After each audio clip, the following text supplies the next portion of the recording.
오늘은 누가복음 10장 25절로 37절까지의 말씀을 본문으로 아름다운 동행, 선한 사마리아인에 대한 비유를 말씀드리도록 하겠습니다. 오늘의 주인공은 선한 사마리아인이 될 수 있겠습니다. 많이 들어보신 설교실 것이에요. 그래서 이 비유의 그림이 머릿속에 그냥 쫙 그려지실 것이에요.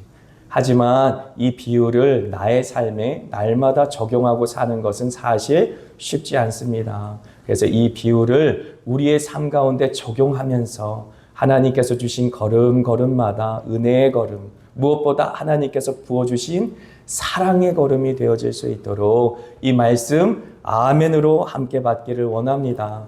이 말씀을 시작하면서 누가 이 말씀의 처음 시작점이 되었는가를 한번 살펴보면 좋을 것 같아요. 우리가 25절 읽지 않았습니까? 그 25절을 시작하면서 등장하는 인물이 있으니 그는 바로 율법 교사입니다. 율법 교사.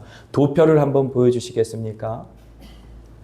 자, 율법 교사가 등장하여서 질문해요. 어떤 질문을 하냐? 제가 대화체로 준비하였고 뒤에 보시면 이제 받으신 분도 계실 텐데 목장하실 때 쓰시도록 이렇게 묵상 노트를 준비하였는데 거기에도 대화가 기록되어 있습니다. 율법 교사와 예수님의 대화를 중심으로 오늘의 본문은 진행되어집니다. 그 율법 교사가 이렇게 물어봅니다. 무엇을 해야 영생을 얻겠습니까? 라고 25절에 묻는 것이죠. 그런데 이 질문을 한 것에 대해서 의도가 분명히 성경에 기록되어 있습니다. 뭐라고 기록되어 있는가? 어떤 율법 교사가 일어나 예수를 시험하여 라고 말하는 것이죠. 이 율법 교사가 질문하는 의도는 이제 예수님께 어떤 가르침을 받겠다.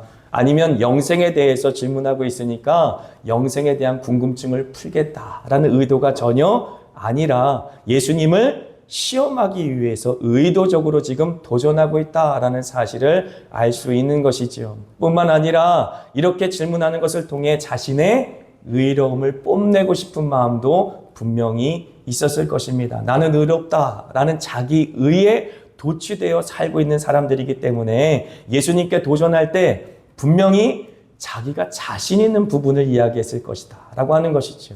한번 생각해 보세요. 누군가하고 싸움을 붙일 때 여러분이 선택할 수 있다면 어떤 종목을 고르겠습니까? 뭐 바둑으로 싸우던 장기로 싸우던 아니면 주먹으로 싸우던 뭘로 싸우던 여러분이 최고로 어떻게 보면 자신 있는 것 같고 한번 붙어보자 하지 않겠어요? 그런데 지금 율법교사가 나와서 예수님 앞에 나랑 한번 붙어보자 라고 지금 얘기하면서 뭐로 지금 말하고 있느냐면 율법으로 한번 붙어보자 하고 예수님께 도전하고 있는 것이지요. 그리고 자기가 가장 자신 있는 부분 갖고 내가 자신 있으니까 한번 너 자신 있으면 해보자 라고 얘기하는 것이 이걸 어떻게 할 수 있습니까? 이 율법 교사만 이렇게 도전한 것이 아니라 성경에 보면 부자 청년도 등장합니다. 혹시 기억하십니까? 부자 청년이 등장해서 똑같은 질문을 해요. 어떻게 해야 예수님 내가 영생을 얻을 수 있겠습니까? 라고 질문하는 것이지요. 그런데 예수님께서 그의 심중을 꿰뚫어 보지 않습니까? 그리고 율법에 대해서 그 모든 것을 다 지켜라 라고 똑같이 대답을 했는데 그 부자 청년이 뭐라고 말해요? 나는 어렸을 때부터 다 지켰어요. 자랑을 하죠. 그렇게 자랑하고 싶은 마음이 율법교사의 마음속에도 있었을 것이에요. 왜냐하면 어렸을 때부터 혹독한 가르침을 통해서 하나부터 열까지 다 지켜야 천국 갈 수 있다고 배웠기에 그 모든 것을 빠짐없이 열심히 지켰기 때문입니다. 그렇기 때문에 자신의 행위를 주변 사람들에게 자랑하고 싶은 마음이 분명히 율법교사의 마음속에는 있었을 것이에요. 그래서 이제 한판 붙어보자 라고 예수님께 나와서 이렇게 질문을 하는 것이죠. 무엇을 해야 영생을 얻겠습니까? 라고 25절의 율법교사가 도전했을 때 예수님이 뭐라고 답변하십니까? 율법에 무엇이라고 써 있느냐? 율법에 무엇이라 하느냐라고 26절에 말하지요. 그러니까 율법교사가 뭐라고 대답합니까? 정답을 이야기합니다. 27절에 하나님을 사랑하고 이웃을 사랑해라 라고 말하지요. 그 말 아주 정확히 답변해요. 대답하이르되 내 마음을 다하고 목숨을 다하며 힘을 다하며 또 뜻을 다하여 주 너의 하나님을 사랑하고 또한 내 이웃을 내 자신같이 사랑하라 라고 말씀하십니다. 그래서 예수님께서 아이고 잘했다, 잘 알고 있구나, 그러면 너는 이것을 행하라 라고 말했어요. 예수님의 마음속에 어떤 마음을 갖고 이런 말씀을 하셨을까요? 율법 교사를 보면서 너는 그렇다면 이것을 행해라 라고 말씀하셨어요. 정말 율법 교사가 이것을 행했기 때문에 잘하고 있구나, 그러니까 앞으로도 쭉 이와 같이 행해라 라고 말씀하셨을까요? 그렇지 않다는 것을 우리가 비유를 통해 알 수 있습니다. 잘 보세요. 우리 율법에 보면 그 율법 자체를 우리는 너무 딱딱한 것으로 알고 있는데 율법의 핵심은 사랑이에요. 우리가 간구하고 있는 것이 있습니다. 율법은 딱딱하고 율법은 폐하여졌고 그렇기 때문에 은혜 받은 다음에는 우리가 절대로 율법을 지킬 필요가 없다라는 생각을 가질 수 있는데 율법의 핵심은 하나님을 사랑하는 것이고 이웃을 사랑하는 것이기 때문에 율법의 핵심은 사랑입니다. 그러므로 사랑이라는 것을 한번 이해해 보십시오. 사랑이라는 것을 행위로만 할 수 있습니까? 마음이 없이는 절대로 사랑할 수 없는 것이지요. 그래서 우리가 그 율법에 나온 그대로 내 마음을 다하고 목숨을 다하고 힘을 다하고 뜻을 다해야만 사랑할 수 있는 것이에요. 그래야 사랑할 수 있는 것이지 마음이 빠진 사랑, 뜻이 빠진 사랑, 온 몸이 빠진 사랑도 사랑이 될 수 없다라는 것이지요. 행위만 가지고는 사랑이 될 수 없고 행위만 가지고는 율법이 이루어질 수 없다라고 하는 것이지요. 그렇다면 관계를 제하고도 우리가 사랑이 이루어질 수 있습니까? 아닙니다. 관계를 제하고도 사랑은 이루어질 수 없는 것이지요. 그렇기 때문에 하나님께서는 이 땅의 관계, 이웃을 우리에게 주신 것입니다. 그러므로 사랑이라는 것을 이해할 때에 행위만 가지고 사랑은 이루어지는 것이 아니고 마음과 그리고 관계를 통해 이 땅 가운데 사랑이라는 것이 이루어지고 그 사랑이라는 것이 온전히 이루어질 때에 하나님께서 주신 그 율법의 정신이 온전히 우리를 통해 이루어진다라는 사실을 우리는 이해할 수가 있는 것이지요. 그런데 율법 교사가 이런 질문을 합니다. 내 이웃이 누구입니까? 라고 29절에 질문하는 것이죠. 내 이웃이 누구입니까? 우리가 그냥 볼 때는 이 질문이 아무것도 아닌 것 같지만 지금 굉장한 도전적인 질문을 하는 것이에요. 분명히 율법대로 행해라 라고 말했는데 그러면 내 이웃은 누구입니까? 라고 말하는 것은 당신의 경계선은 어디까지입니까? 라고 말하는 것이에요. 무슨 말입니까? 그 누구나 다 경계선이 있어요. 나는 여기까지야 라고 생각하는 부분이 있다라고 하는 것이지요. 제가 얼마 전에 뉴스를 하나 보다가 깜짝 놀란 뉴스가 있었어요. 강남 모 지역이라고 나왔는데 엄마들이 막 울며 불며 그러고 있더라고요. 왜 그러나 봤더니 학부모들인데 그 자녀들이 다 장애인들이. 그런데 그 장애인들을 위한 시설, 학교를 지으려고 하는데 집값 떨어진다고 집을 못 짓게 하는 거예요. 그 땅, 그 지역 사람들이. 우리의 이웃이 되기 싫다라는 것이지. 제 동서 부모님이 나그네의 집이라는 것을 하셔요. 나그네의 집을 하시는데 그 나그네의 집을 그냥 시작하신 것이 아니에요. 자폐 증상이 있는 장애인과 또 다운 증후군이 있는 이제 이 장애인들을 섬겼는데 특별히 이제 자매들이 아니라 형제 장애인들만 섬겼어요.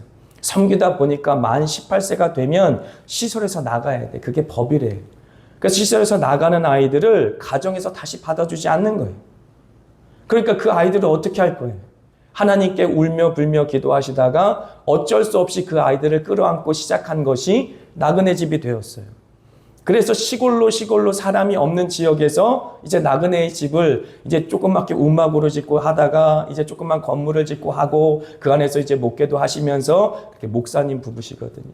그렇게 했는데 주변의 땅값이 올라가면서 주변에 집들이 생기니까 어떤 일이 벌어져요? 혐오시설이라고. 당신 때문에 땅값 떨어진다고 나가라고 데모를 하고 그런 일들이 우리 가운데 이루어집니다. 그게 인간입니다. 그게 인간이에요. 아니다, 나는 아니다 라고 생각하지 마시고 이 말씀을 그대로 나에게 적용해 보라 라고 하는 것이죠. 나는 도대체 누구까지 내 이웃인가? 바리새인들, 사두개인들, 서기관들 분명하게 그들이 경계해 놓은 경계선이 있는 것이, 그들의 마음속엔 이방인은 이웃이 아니에요. 그들의 마음속에 사마리아 사람들은 자신의 이웃이 아닙니다. 그러므로 본인이 내 몸처럼 사랑할 이웃이 절대로 될 수가 없는 것이죠. 그렇기 때문에 이 질문에 예수님의 이 비유는 굉장히 가히 충격적인 것이고 그들의 상식과 경계선, 그들이 만들어 놓은 바운더리를 허무는 그러한 비유였다라고 하는 것이지요. 그래서 30절부터 35절까지 선한 사마리아인의 비유를 말씀하시고, 그리고 36절에 예수님께서 이렇게 또 율법 교사에게 물어보시는 것이죠. 세 사람 중 누가 강도 만난 자의 이웃이냐라고 물어보시는 것이죠. 세 사람, 제사장, 레위인, 그리고 사마리아인이 지나가지 않습니까? 그리고 또 한 명의 등장인물이 등장하는데 강도 만난 사람이 등장해요. 그 사람은 누군지 사실은 등장하지 않아요. 그 사람이 유대인이었는지 사마리아였는지 알 수가 없어요. 하지만 강도 만나서 거반 죽게 된 사람이 등장합니다. 그 사람을 바라보고 지나가는 세 명의 등장인물이 있으니 첫 번째는 제사장, 두 번째는 레위인, 그리고 마지막은 사마리아인이 지나가는 것이지요. 그때 그 비유를 듣고 율법교사가 뭐라고 답을 합니까? 바로 자비를 베푼 자입니다. 37절 잘 대답을 하죠. 율법적으로 따지고 봤으니 자기 입으로 분명하게 얘기했지 않습니까? 하나님을 사랑하고 내 이웃을 내 몸처럼 사랑하는 것이 율법이라고, 그 율법의 핵심이 바로 하나님 사랑과 이웃 사랑이라고 본인 입으로 대답했기 때문에 그 비유의 핵심 내용 중에 자비를 베푼 사람이 그 이웃이 된다라는 사실 정도는 알고 있었을 것이에요. 그래서 몸과 마음에 꺼림직해도 자비를 베푼 사람이 진정한 이웃입니다 라고 답변을 한 것이죠. 그때 예수님께서 충격적인 말씀을 하십니다. 37절 가서 너도 이와 같이 해라 라고 말씀하시는 것이죠. 가서 너도 이와 같이 해라 라고 말씀하시는 것이, 우리가 율법을 이해할 때 중요한 사실이 있어요.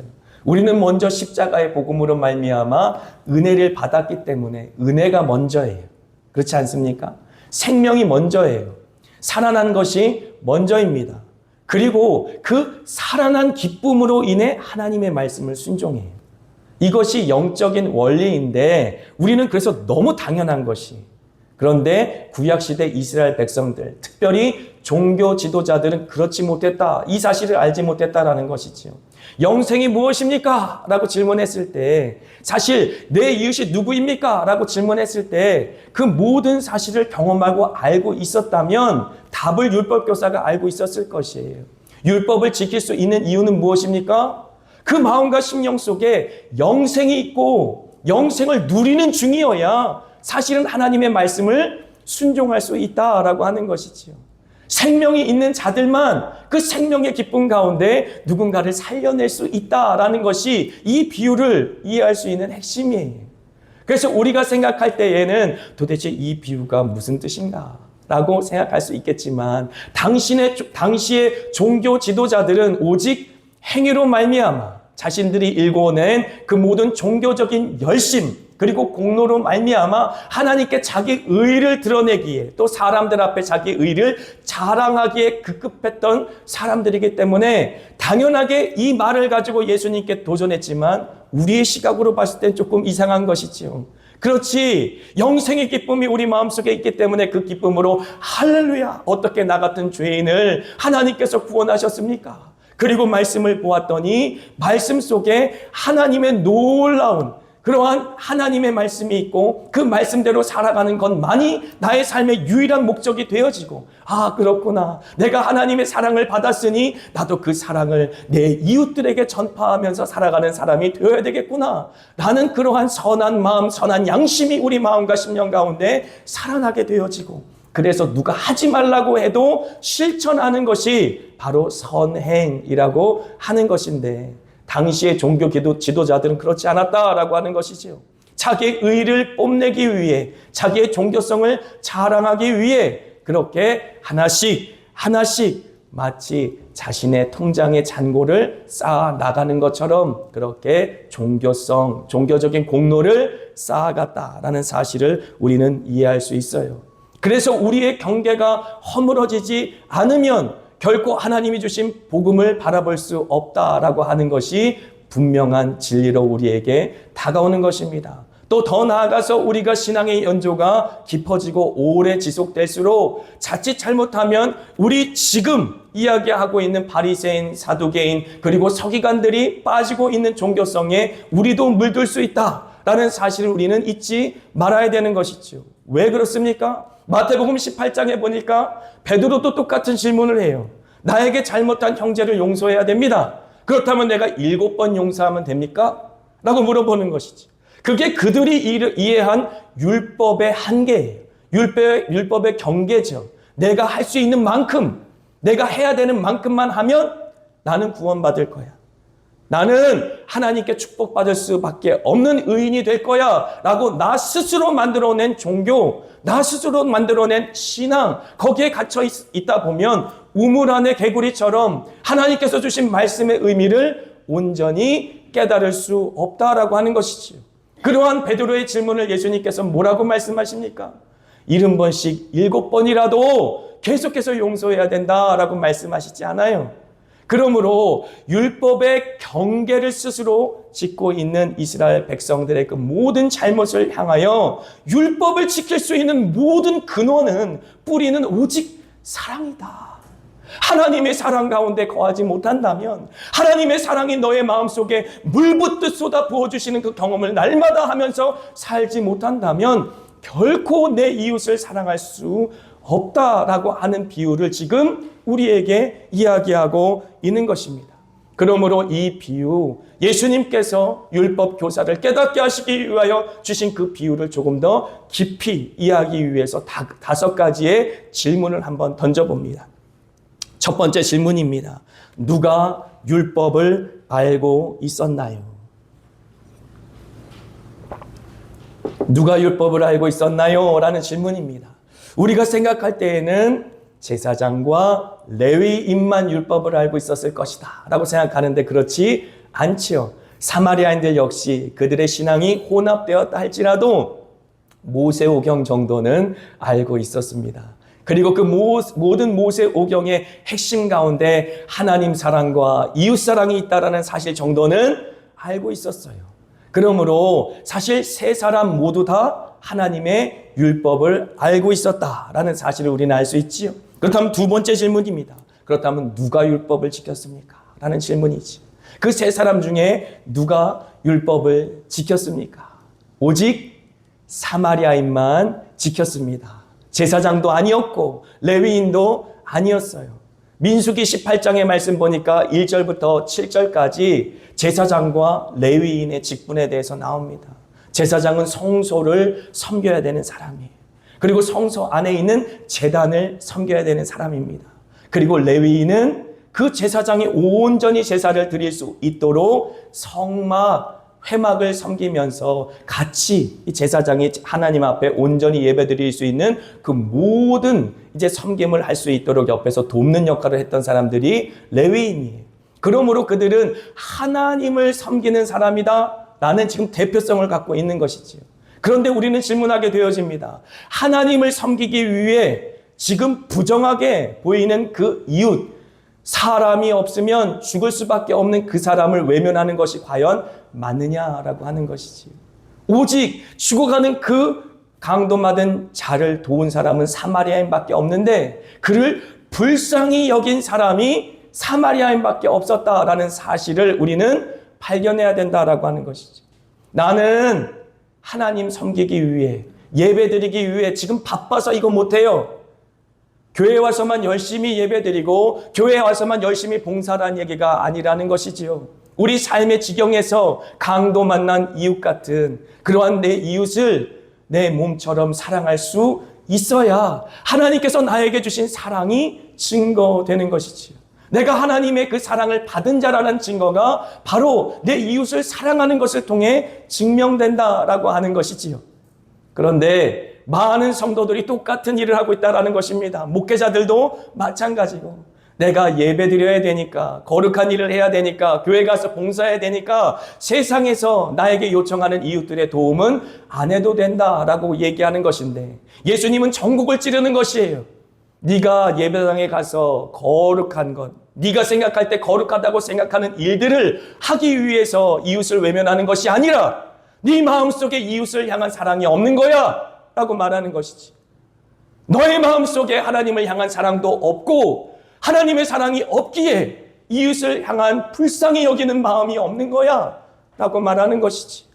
여러분, 이 사실을 우리가 직시해야만 합니다. 우리의 마음속에 이웃을 향한 사랑이 없는 이유가 바로 하나님께서 날마다 물붓듯 부어주시는 그 사랑이 끊겨졌기 때문이고, 그 사랑에서 멀어졌기 때문이다 라는 사실을 기억해야 하는 것이지요. 제가 미국에서 목회할 때 일입니다. 어린이들을 섬겼어요. 어린이들이 얼마나 사랑스럽고 어린이들하고 같이 이제 사역하면 얼마나 즐거운지 몰라요. 그런 말미암아 제 마음속에 오히려 회복이 되고 힘이 되고 충전이 되고, 교회에 아무리 어렵고 힘든 일이 있어도 아이들과 함께하는 그 시간이 너무 좋았어요. 그런데 착한 애들만 있었던 건 아니에요. 착한 애들만 있었던 건 아니에요. 제가 처음 부임해서 이제 갔는데 담임 목사 아들이었는데 그 두 아들이 얼마나 악동이었는지 몰라요. 말도 안 듣고 맨날 말썽 부리고. 한 번은 갔는데 수요 예배 때 한 방에, 골방에 불을 꺼놓고 애들이 모여 있어요. 3, 4, 5. 그래서 뭘 하나 들어갔더니 오락을 하고 있는데 막 총으로 쏴 죽이고 칼로 계속 찔러 죽이고, 이런 오락을 애들을 모아놓고 하고 있는 거예요. 어른들은 은혜 받겠다고 예배 드리고 있는 중에 애들은 계속 칼로 찔러 죽이는 그런 오락을 하고 있는 거예요. 이제 안 되겠다. 이제 담임 목사님하고 의논을 하여 이제 저는 아이들을 위한 예배를 만들고 껌껌한 모든 것을 다 밝게 만들었어요. 그래서 아이들이 마음껏 뛰놀 수 있는 놀이방 바깥에는 이제 놀이터도 조립해서 힘을 내가지고 온 성도들이 힘을 합쳐서 놀이터도 이제 비싸게 이제 구입을 하고 놀이터도 만들고, 또 버려진 컨테이너도 도서관으로 만들어서 아이들이 읽을 수 있는 도서관으로 만들고, 그러는 과정 가운데 이 아들 이름을 제가 밤토리라고 할게요. 실명을 거론하면 안 되니까. 이 밤토리가 너무 저한테 막 화를 내고 막 그러길래 하루는 같이 상담을 했어요. 이렇게 앉아가지고 둘이 앉아서 이야기하는데 이런저런 얘기를 하는데, 이 아이가 조그만 아이였어요. 초등학교 2학년 정도밖에 안 됐을 건데 어린아이가 하는 말이라고는 이제 생각지도 못할 말이 나오는 거예요. 제가 이런 말을 하면 하나님께 벌을 받을지 모르겠지만 그러면서 말을 시작하는 거예요. I hate you! 그러는 거예요. 그 말은 뭐냐면 난 당신이 미워요 라는 말인데, 한국말로 나는 당신이 미워요 보다 훨씬 더 깊은 좀 어조가 있어요. I hate you! 하고 소리를 지르는 거예요. 그래서 제가 마음속에 그러면 이제 어떤 다른 마음이 들어야 되는데 그렇지 않고 그 아이 얼굴을 보는데 갑자기 하나님께서 사랑하는 마음을 마음속에 확 불어넣어 주시는 거예요. 그러면서 이 밤토라, 너는 내가 미울지 몰라도 목사님은 널 너무 사랑해. 너를 너무 사랑하기 때문에 너를 아프게 하는 것, 너를 병들게 하는 것은 내가 용서하지를 못해. 그래서 너를 건강하게 만드는 것, 그리고 너를 살려줄 수 있는 것들을 위해서 목사님은 네가 힘들어도 도와줄 거다. 그러면서 같이 붙잡고 기도해 준 경험이 있습니다. 이후로 이제 그 교회 어린이 부서가 많이 부흥해서 뭐 가득 이제 예배당도 차고 이제 그 도서관도 차고 그 모든 놀이터도 차니까 이 아이가 즐겁게 뛰노는 그런 장면을 봤어요. 그런데 얼마 전에 똑같은 비슷한 경험을 제가 했습니다. 하나님께서 이렇듯 우리의 마음속에 사랑을 무부뚝 부어주시지 않으면 우리를 미워하는 사람을 결코 사랑할 수 없어요. 여러분 기억하셔야 됩니다. 우리가 이렇게 경계선을 딱 져놓고 내가 사랑할 수 있는 사람과 사랑할 수 없는 사람을 우리가 딱 우리 기준으로 정해놓는다라는 것이지요. 얼마 전에 제가 이제 봉우제 사거리에서 계속 어제도 제가 전도를 했습니다만 봉우제 사거리에서 피켓을 들고 전도하는데 지나갈 때 창문을 열고 이러고 지나가시는 분도 계시고 지나가서 창문을 열고 이렇게 손가락 이렇게 해주면서 지나가는 분도 계시고 얼마나 힘이 되시는지 몰라요. 근데 진짜 힘이 되는 사람이 있었어요. 자전거를 타고 가시는 할아버지인데 갑자기 지나가시다가 딱 쓰시더니 오직 예수, 예수는 가짜야! 예수는 가짜야! 그렇게 소리를 지르시는 거예요. 그러면 제 마음속에 그러면 예수는 진짜야! 그렇게 화내면서 같이 좀 뭔가 이제 하고 싶은 마음이 들어야 되는데 그런 마음이 1도 들지 않고 갑자기 하나님이 마음속에 너무 그 영혼이 불쌍한 마음을 주시는 거예요. 오죽했으면 저 할아버지가 예수는 가짜야! 예수는 가짜야! 그랬을까? 분명히 뭔가 있겠다. 무슨 스토리가 있으니까 나를 보고 예수는 가짜야! 제가 제 마음속에 너무 하나님 부어지는 사랑이 커서 그 할아버지 바라보면서 씩 웃었어요. 저도 왜 그랬는지 모르겠어요. 씩 웃었어요. 그러니까 그 할아버지가 눈이 동그래서 쳐다보니 자전거를 타고 확 가버리더라고요. 근데 놀라운 거는요. 제가 전도 나갈 때마다 그 할아버지 만나요. 계속 만나요. 계속 만나요. 여러분, 우리가 우리 마음속에 경계선을 갖고 있어요. 우리 한계점은 반드시 존재합니다. 잊지 마세요. 여러분의 한계점이 어떻게 무너질 수 있습니까? 하나님의 사랑이 여러분의 마음속에 부은 바 될 때에, 하나님의 사랑이 여러분의 마음속에 물붓듯 부어질 때에 우리 스스로 만들어 놓은 댐이 무너져요. 그리고 이웃에게 그 사랑이 흘러갑니다. 그것을 경험해 본 사람만이 이 비유를 보면서 아이고 어떻게 이렇게 율법교사는 이렇게 예수님께 대들 수 있나? 라고 할 수 있지. 그렇지 않으면 율법교사랑 똑같은 시선으로 이 비유를 볼 수밖에 없다라고 하는 것이지요. 그래서 누가 강도 만난 자의 이웃인가요? 라는 세 번째 질문 답변이 무엇입니까? 그 답변의 대답은 사마리아인이 그 강도 만난 자의 이웃이 될 수 있겠죠. 그렇습니다. 예수님께서도 별다른 말을 하지 않으셨으니까 이제 율법교사의 답변이 맞았을 것입니다. 강도 만난 자의 이웃은 사마리아인이었을 거예요. 그래서 우리도 역시 선한 사마리아인이라고 기억하고 있습니다. 그런데 그 상황 속에서 예수님께서는 질문을 바꾸셔요. 저는 이게 이 비유를 이해하는 키포인트, 핵심이라는 생각이 듭니다. 율법교사는 누가 내 이웃입니까? 라고 질문해요. 누가 내 이웃입니까? 끊임없이 자기가 기준이 돼서 그 이웃, 내가 사랑할 만한 사람들을 분별해냈다라는 것이지요. 그때 예수님께서는 뭐라고 질문을 바꾸십니까? 너는 그들의 이웃이니? 네가 그 사람의 이웃이니? 그 구심점을 당신으로, 여러분에게로, 저에게로 바꾸신다는 것입니다. 누가 내 이웃입니까? 라고 부르짖던 그러한 율법교사에게 너는 그 사람의 이웃이니? 라고 바꿔주시는 것이지. 그러므로 정말로 하나님의 말씀에 순종하지 못했던 이유와 근거가 하나님의 사랑이 그 마음속에 없었기 때문이다라는 사실을 알려주시는 것이지요. 율법을 지킬 수 없어서 지키지 못했던 것, 율법을 행하지 않은 것은 행하지 않은 것이 아니라 행할 수 없었던 것이라는 사실을 알려주는 것입니다. 이스라엘 백성들, 특별히 종교 지도자들이 율법을 행하지 않은 것이 아니라 율법을 행할 수 없었다라는 사실을 지금 알려주시는 장면이에요. 너희들 마음속에 진실로 하나님을 향한 사랑이 없었고 너희들의 마음속에 진실로 이웃을 향한 사랑이 없었기에 율법을 지키고 싶어도 지킬 수 있는 힘이 없었다라는 것이죠. 지키지 않은 것이 아니라 지킬 수 없었던 것입니다. 그래서 네 번째 질문, 당신은 강도 만난 자의 이웃입니까? 라고 하는 질문입니다.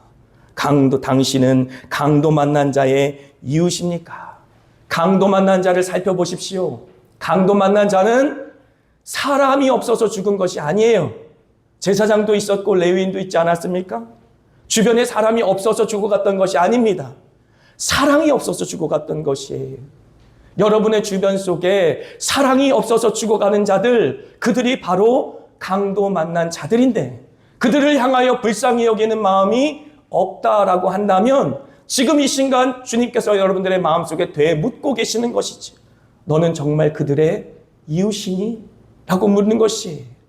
그래서 우리가 생각할 땐 선한 사마리아인의 비유 속에 그 선한 사마리아인을 강도 만난 선한 사마리아의 비유 속에 강도 만난 자를 구원한 선한 사마리아인이 예수님이다 라고 답변할 수 있을 것이에요. 제가 설교문을 줬더니 우리 임주은 전도사가 답변에도 그렇게 선한 사마리아인은 예수님이다 라고 써놨는데 그렇게 1차적으로 생각할 수 있겠죠.